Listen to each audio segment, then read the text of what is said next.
Welcome to Circular Firing Squad. I'm Marty, a counseling faculty member at Kent State University and a host for Circular Firing Squad. We've got 4 members, 4 questions, and 4 answers for each question. Each squad member generates a question that we have to answer, including the squad member who generates it. So we're going to have some fun tonight. Let's see who's with us on this episode. Introduce yourself. Hello, everyone. Elliott Ingersoll, counseling faculty member at Cleveland State University, wearer of socks and host of Apply Topically.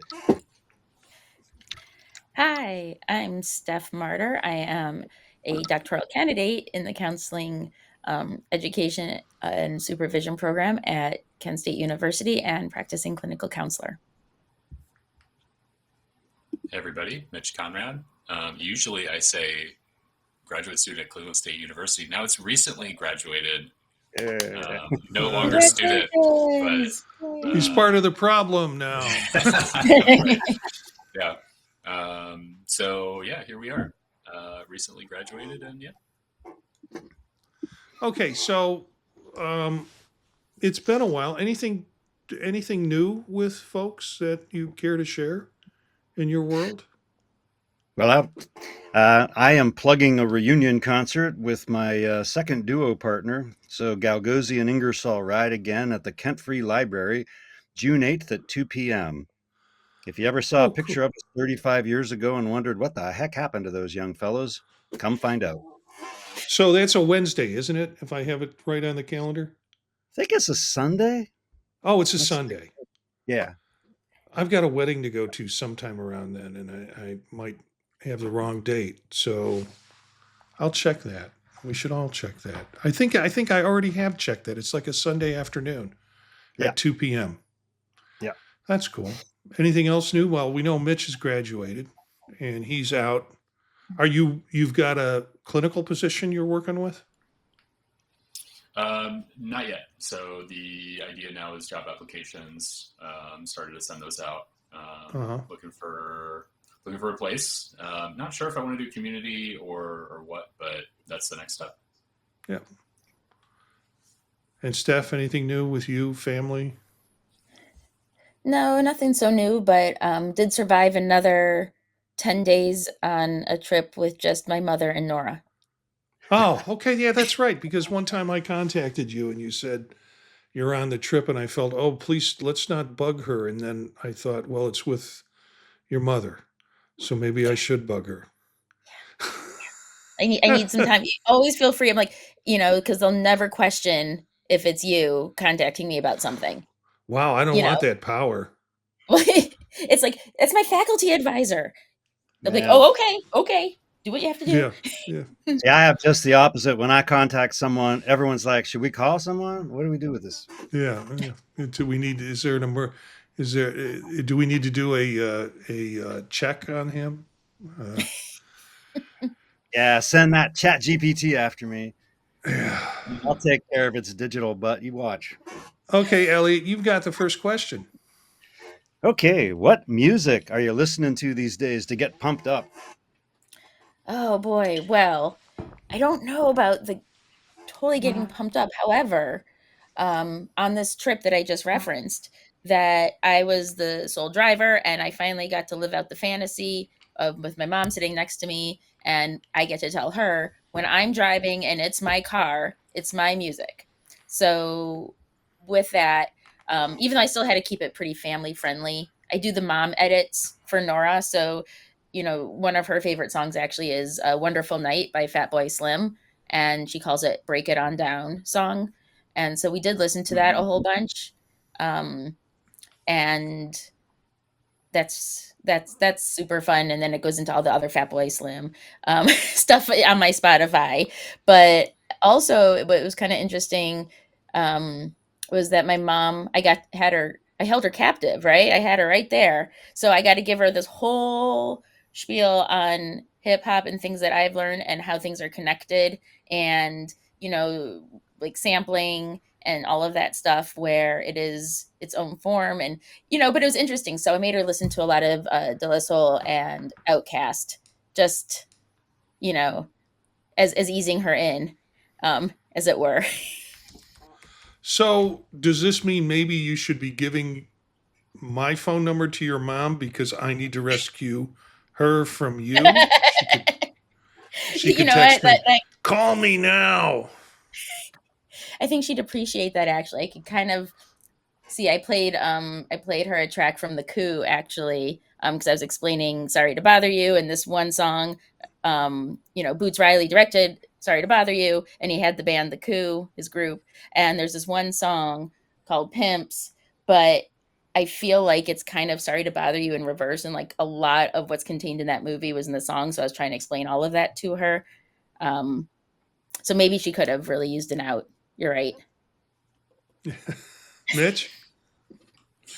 Yeah, I love this question so much that I probably spent a good, even 20 minutes before the show just looking through my Spotify for the year and going what is the music that's really pumping me up lately? And I was surprised to find that I don't have a lot of that music lately this year. I think it's just been a slower kind of year for me. Usually I would be able to answer this question really easily with recent stuff.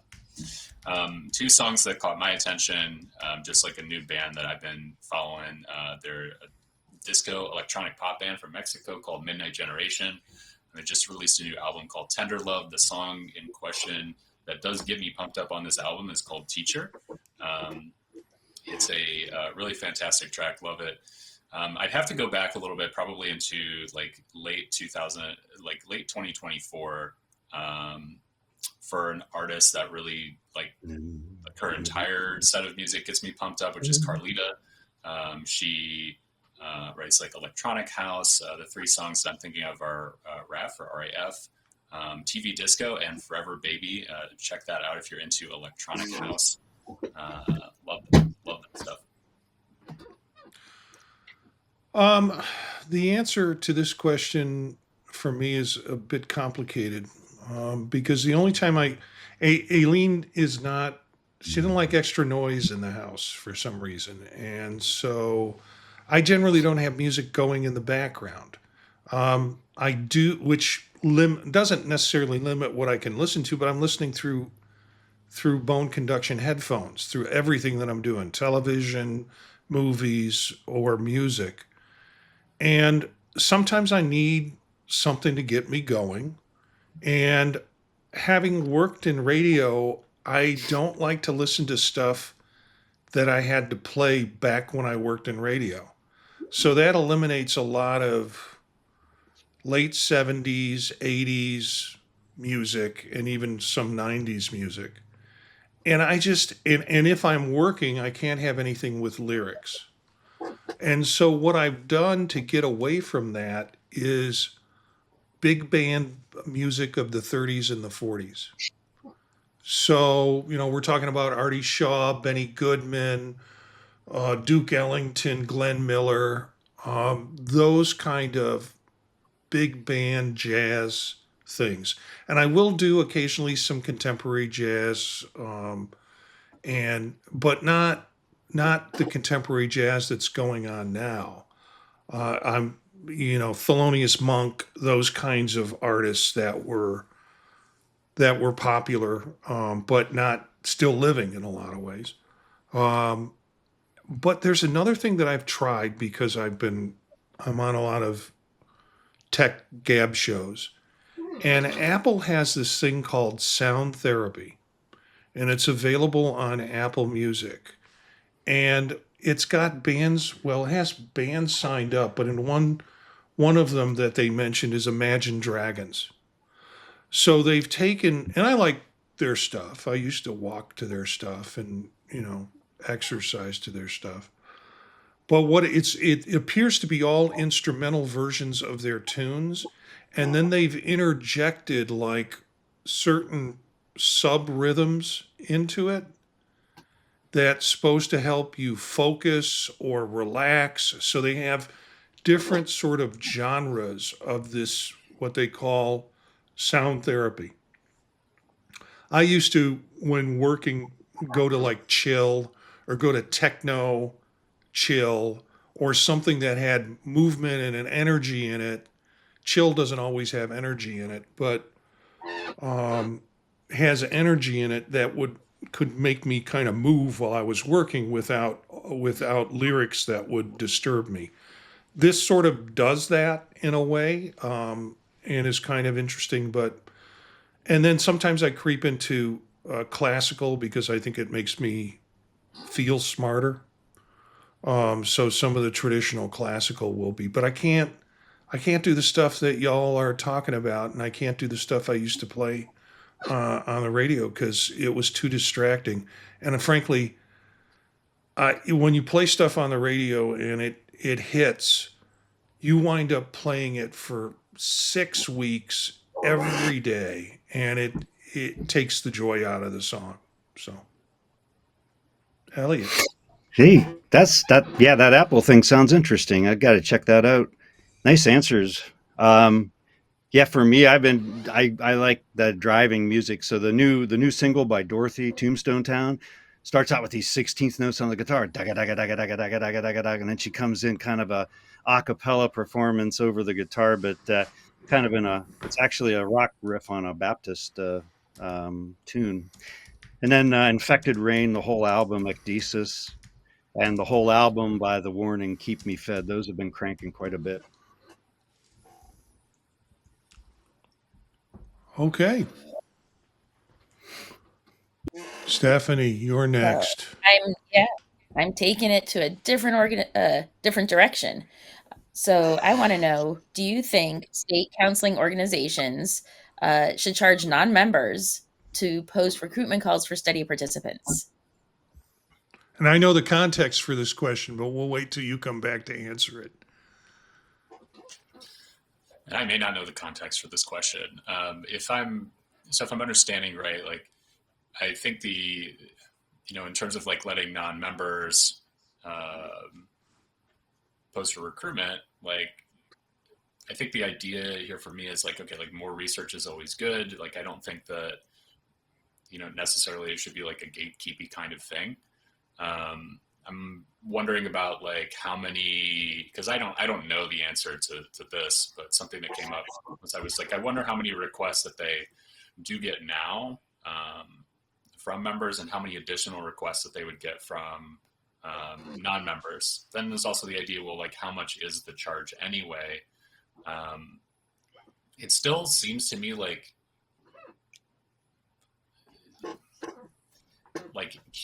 if they didn't get like flooded with like an enormous amount of like requests that, and if the charge was either nothing or really low, like that would make a lot of sense to me.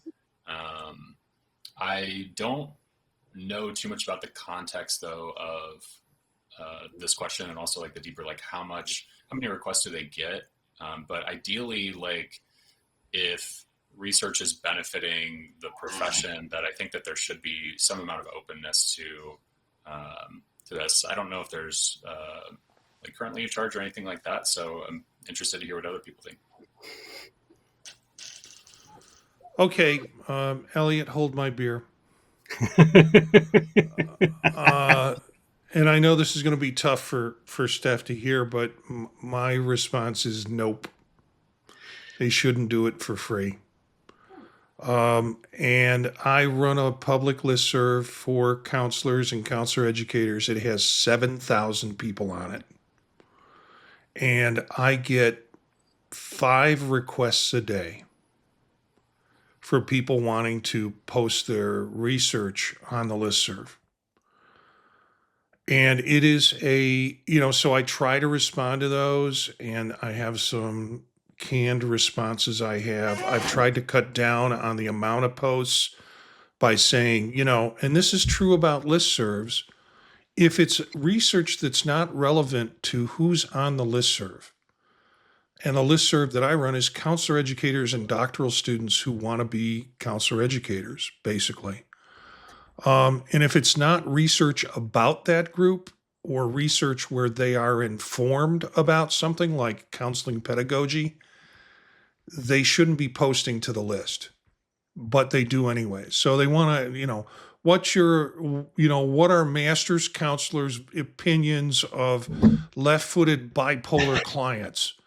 And we don't have master's counselor people on our list with, then they argue, well, doctoral students often counsel and they should be able to. So it's just a flood of posts requesting, wanting to get subjects for the research. Then there's a whole group of people who don't even bother to ask me. And that's really bad etiquette. And so on top of that, maybe I have 2 or 3 a day that wind up posting, and they post this weird stuff that's like not even connected to members of the list. So they're basically sending spam mail to 7,000 people. So you hit a sore point with me when you brought this up. If I could make some coin on this, yeah, go right ahead. But the problem is it really pollutes the list. And in a lot of ways, it's hard for me to say this because I'm on your committee. And in a lot of ways, the research that's being done is just being formulated to be surveys that can be tossed out on a list. And there's not a lot of direct work that that folks are doing. Now, I know your research is to solicit members to do more direct work with them. That's a little different, but there are folks that are like, please take my survey. And it often comes from the proliferation of online counseling programs, because that's the only way they can do the research, because they don't have access to an on-site or local advisor. Their advisors doing everything. So they just, and I can see it coming when people sign up, because I see who signs up for the list. It's like, oh, well, it's from blah, blah university. It's an online university. And the next day, I know I'm going to get a request from that student to please post their dissertation research on it. And then when they're done, they drop the list. And that really feels abusive. So, yeah, no, I know states are protective of that, as they should be, because these are members that are paying to be part of that state association, and they're not on my list. They're not paying to be on my list. That's free and open, and there are not, I don't filter all the messages that come through. So it's unmoderated in that sense. But with state lists, yeah, I would get pretty cranky if suddenly it opened up and everybody who wanted to do research was sending me email through the state list. So they restrict that, I think, by charging fees. Now, ACA has the same problem because they have these interest networks that, like, I signed up for the History of Counseling interest network, and the only time I get a message from that interest network is when somebody has spammed the list to ask me to do their research that has nothing to do with the history of counseling. They've just joined the interest network to spam the list. Okay, I'm going to go take some medicine and lie down. I don't know, maybe this is generational, Marty, but I'm like, heck yeah. Yes, charge these mother truckers. Every time I'm on a listserv or someplace like that, it's like a Angie's list of sad sack researchers. I'm just like, can we please? And they're all like, nothing's replicating an important study or following up on a previous study. It's all these very idiosyncratic things, which, okay, I get it. But kind of the me search stuff that bugs me too. But yes, even if it's $10, people they could afford $10. Yeah, Paul Pelosi called Cessnet out at I think it was an ACES general meeting. He was the speaker, and I love Paul. He's a wonderful person, but he said it's just navel gazing research. Mm-hmm. It's like, I've had this condition, or I fall into this particular place. Now I'm going to study myself for research. That's not what Steph's doing, but It's but a lot of the research is navel gazing. It's like, this is my experience and I need to justify my experience, so I'm going to research my experience and it's going to inform the population about my experience. You know, my question for those graduates are, what are you going to do the next time you're up at bat and you've got to do some research? Okay, Steph, I'm sorry. I need more medicine and I need to lay down. Take a double dose. No, I think actually I might kind of surprise you right back, where I don't necessarily think that for all of the subdivisions or state counseling associations that everything should be free for everyone just because you're part of ACA and your own local. I am trying to get steady participants, and if anybody out there is a practicing clinical counselor, please email me at smarter1@kent.edu. All right, so if you're interested in now learning you're more. going to get all the creepy people. You know, that's great. You just doxed yourself. I did, but that's why I use my school address. Hi, Miss Stephanie. So, but with that, this is my experience of going and asking each of these organizations what the process is, if I'm allowed. And it was surprising. It wasn't just because I wasn't aware that of being charged. I am not opposed to $10 or $15, and they go through and they'll post it twice, some states. But then there are other states that I've come across that are asking $100. And to me, that feels a bit excessive, and blocking, because that's just, I'm going to pass over that state. So that was kind of surprising, but maybe they're just a really popular state for a lot of crap, research requests. I think it was a tariff. It was a new tariff imposed on. That actually would make sense. Tariff research. So, I think that was interesting to come across. I do understand that people pay dues to whatever state organization that they're in, and that should get you some privileges. And the other thing I got back, though, which is kind of an interesting reply too, is somewhere in the middle, where they're like, well, you might not be able to post on our listserv. We will be happy to post it on our Facebook site. So, that's really cool. And, I'll take it. But I don't necessarily think that $10, $15 is exorbitant or getting in the way. I just think it's funny, though, that if I even paid $10 to every state, it would be way more than the budget I originally had for my research. And again, it would be money well spent if it gets me my participants and it gets me done. Let's get it done and make Marty happy. One more anecdote, just on the pet peeve list. I got an email. Would you please do this survey? And and would you ask all your other faculty? And I'm like, sure. After you grade this stack of papers, if we're bartering here, let's barter. Holy, come on. Yeah, I get on my list. I get people who are posting a lot of professional workshops that have fees, and they're basically using the 7,000 member listserv as a way to spam to get people to come to their workshops. And I don't even get a cut. It's sort of like, if, this is something I developed over 30 years now, and I just think it's abusive. I really do think it's abusive, and it's opportunistic, and it is, and all in the kind of service of, but this is important stuff. People need to do this, and we're just providing the profession an outlet for. It's like, no, you're cashing in on my listserv. So I don't mind it so much with associations, but when you've got private entrepreneurs coming in and doing that stuff, it just bugs me. Before I get any more upset, Mitch, you've got the next question. I've learned so much about medicine.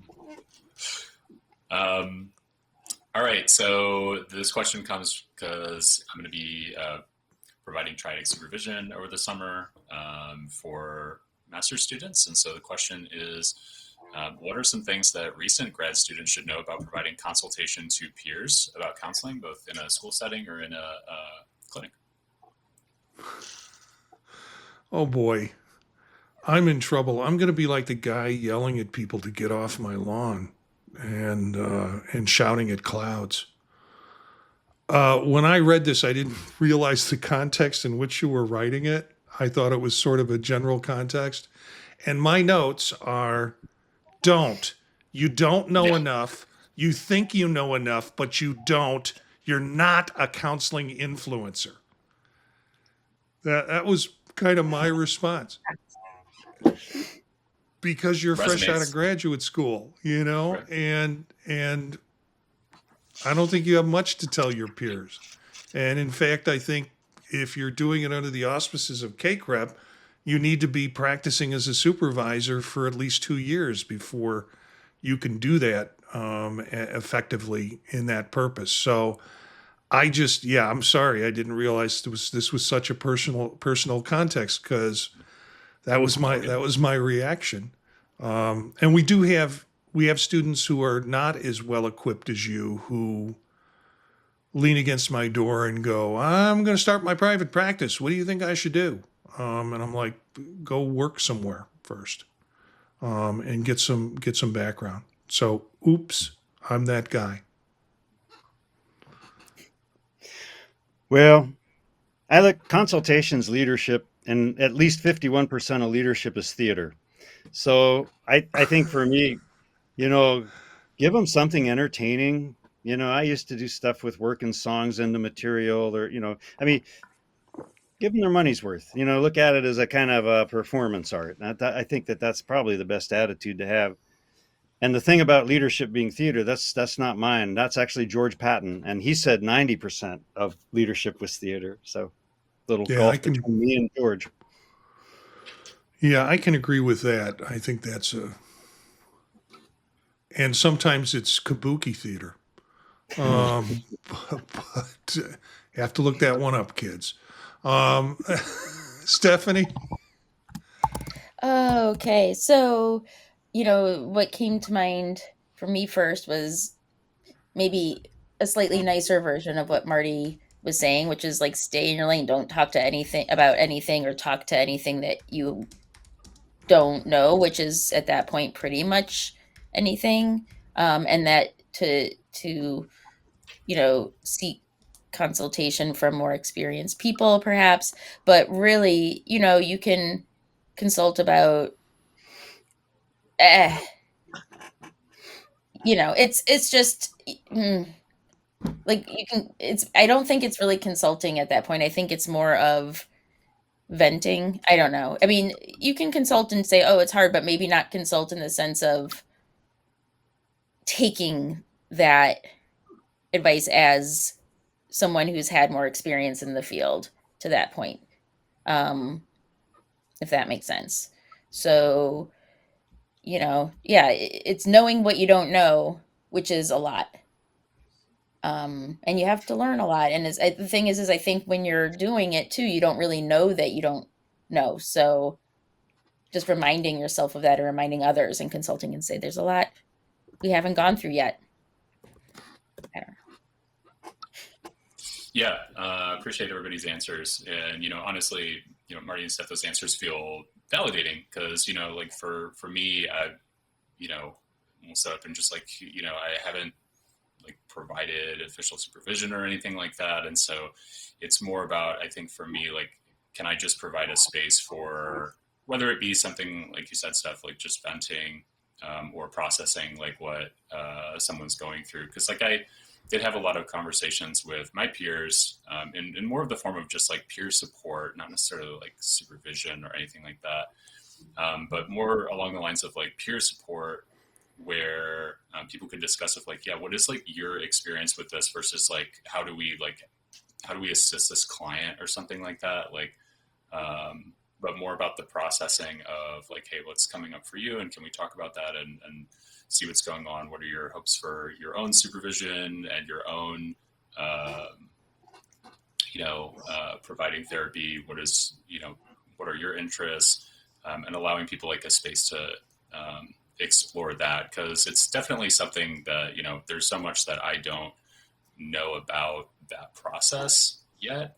And so I think approaching it from that perspective of like, I'm clearly like, not the expert here. And even inside of like, loose consultation or whatever with, people who are working in the field like I do now, just like friends or peers who are still out there like working in the field, like that I think is like kept pretty simple, although it's been nice to learn about that process like through our internship classes towards the end of graduation, about like how does like peer support develop over 2 semesters. So yeah, thanks everybody for your answers. Yeah, one of the things that I didn't write in my notes that should have made it into my notes was know your networking. Know people around you that if you get those kind of questions, I haven't kept up on the trauma literature. I have my own feelings about the trauma literature. But I do know if somebody comes to ask me and get consulted on trauma, I'm going to say, no, I'm not the person. You need to go talk to so-and-so or that person. Or so if you're in a particular area or market, that you need to know who does that stuff well, and support the person who's asking that request sometimes to come to you or to go to another person, particularly when you're new.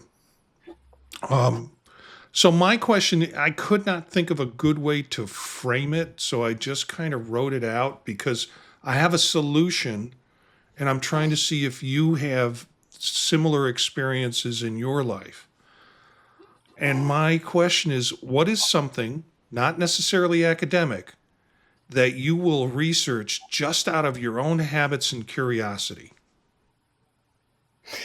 Well, there's a lot, but I think one that tops the list came from my favorite historian author, Douglas Brinkley. The guy's amazing. His output's incredible, and he covers contemporaneous events like the Katrina episode, as well as history of the states and stuff.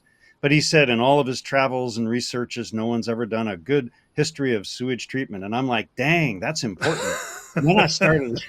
I mean, right? And I started looking stuff up, and it's really interesting. So yeah, that's where I'm at right now. I'm just scraping the surface on sewage treatment. You're just getting what floats to the top first. Right? Good night, folks. Yeah.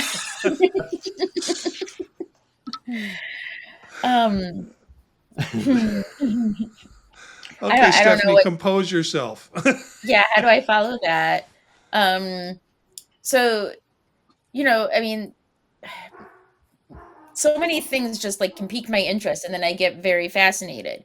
I know I've talked about music and researching music and seeing how things are connected with different artists and how, everything kind of evolved. And that's, that can get me on any day, especially with an app called Who Sampled, and it can just so much of, it's awesome. It's amazing. But also just random thoughts. Sometimes it can just be, and then I go onto Reddit and I start researching, and then like for instance, I don't know if I should admit this, but watching Bluey, then I got really involved in Bluey lore and like finding out like things about this world that people that these characters live in, and like all the backstory and all of the little Easter eggs that are left in every episode. I don't know. Those are probably some of the least interesting revelation type of things it's not as interesting as sewage. I'm sorry. But it can be anything, and I'll just get involved and hyper focused and really into something. It can be completely random, and it just takes up my whole day. So I've thought about this question 2 ways. I don't pay as much attention to sports as I used to, but I do still love baseball and basketball. And I do like to spend some amount of time studying both. And so in baseball, I'm really interested in pitching mechanics and surgeries that pitchers go through, and arm slots, and all the like intricacies of how to like pitch a baseball. That are, it's just like fascinating to me how that happens. But I also feel like because I followed baseball since I was, in my mom's womb, basically, like I can get baseball pretty quickly in terms of like, oh, this stuff is just building on like other scaffolded knowledge. The basketball portion, though, is a lot harder for me to grasp because it's not a sport that I paid attention to until my teens. But I love, watching like videos on YouTube about like how to break down like what defenses are doing, what offenses are doing. It feels like it enriches the watching experience for me, even though I don't watch sports as much as I used to. And it definitely, though, enriched like the baseball experience for me of like understanding like what pitchers are trying to do up there, what batters are trying to do up there. Especially as someone who wanted to be a major league pitcher when I was growing up, that's fascinating.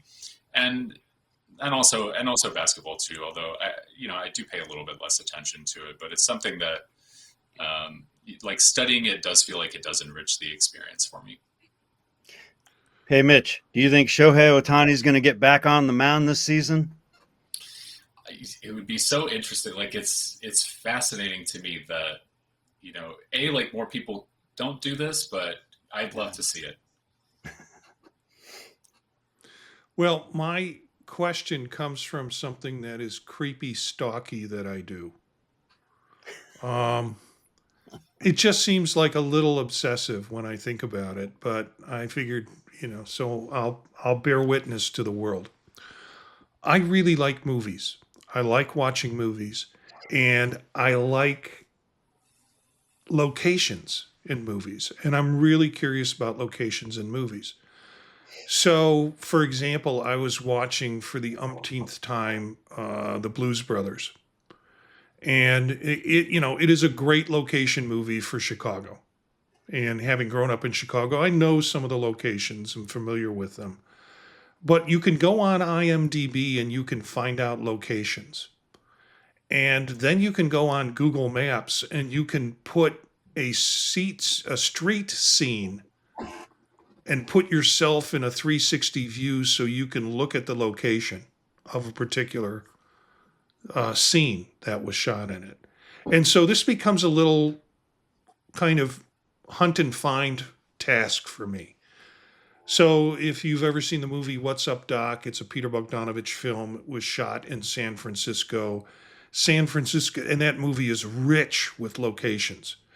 So I will do certain things like watch two actors talk in a cafeteria and then see the business that's across the street through the window.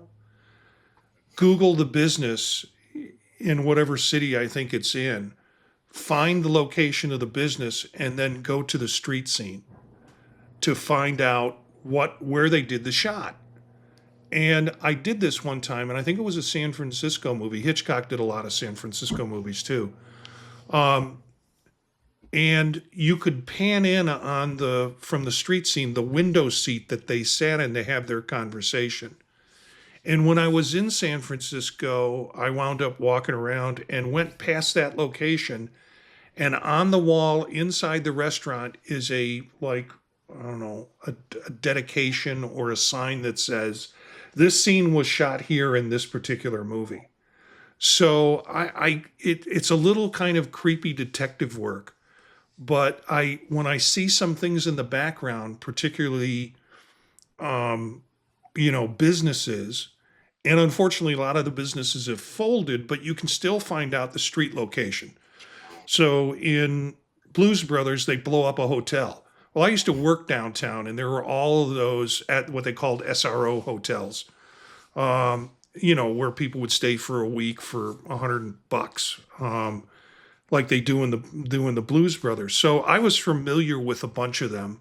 There's one next to a place I worked called the LEM. We called it the Lem Motel. Don't know what it stood. I can't remember what it stood for. But just finding those location shots and then going to see what the status is of the place right then and there. And again, San Francisco is a great city, and the movies like any of the Hitchcock films or What's Up, Doc, you'll be able to go to those sites and see where they are and what condition they're in now. So that's sort of my creepy little research thing that I do to distract me from the sad, sad life that I have. Can I say that whenever I get a little bit of information and someone's curious, I do have a problem Googling. So so the LEM motel was Le Meridian, Essex, I believe. Really? I don't know. On Michigan Avenue, you said, near Grant Park and the museum campus? No, this was up on Ontario. I used to work at what was at one time the VW building, the Volkswagen building, when I worked for the Department of Human Resources up on Ontario 600 North something, LaSalle, I think. And like across the street was this flop house. Yeah, because that sounded really nice. Oh, well. Yeah. Anyway. Yeah. Okay. If you look up the old Volkswagen building, North LaSalle in Chicago, they'll probably give you an image. It's a glass cube, and Department of Human Resources was located there at one point when I worked for them. So anyway, let's do the final shot question. What do you want to be remembered for? This struck me as a tough question. Ironically, I'm hoping my cultural artifacts, my fiction, my music, something in that vein. As far as I can tell, I got till 2056, so I got time to do some work in those areas, especially once I retire from university. So yeah, I hope that. And I hope those who I was fortunate enough to share intimacies with in this life, I hope that they remember me fondly, and I'll say nothing more about that. Yeah, I think I just want to be remembered as a worthwhile human.